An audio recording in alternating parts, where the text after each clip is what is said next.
We begin with the judge, Ashley Kilbane, holding another hearing to discuss the competency of Delonte Hardy. Hardy is accused of murdering his own grandmother and killing Cleveland police officer Jamieson Ritter last July. Annabelle Childers joins us live in the newsroom after watching this hearing, and she breaks down what happened in court. Annabelle, what can you tell us?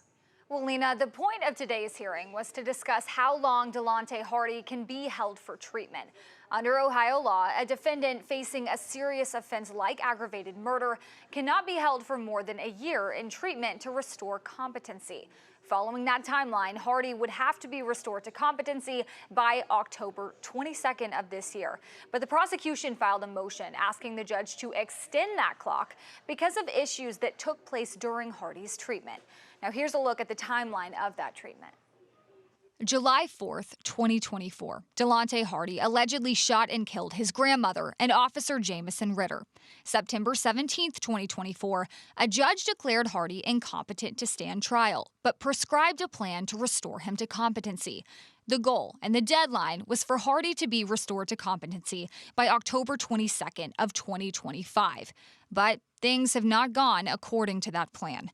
In March 2025, a judge had to grant an application to force Hardy to take medication.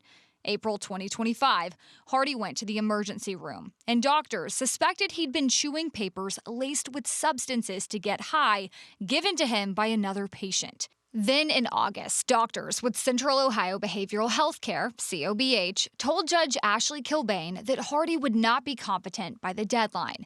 Judge Kilbane ordered COBH to be more transparent, arguing their report on the chewing paper incident was incomplete. She also told them that the doctors need to provide detailed information about the suspected substance and whether it interfered with Hardy's treatment.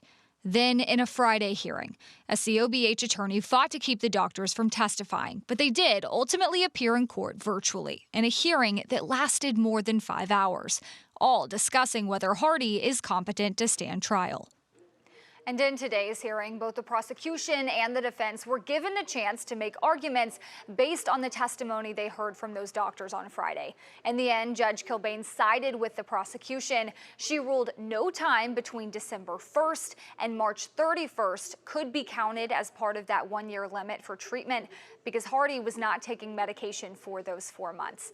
That means the deadline of October 22nd for Hardy to be restored to competency is now extended by 4 months.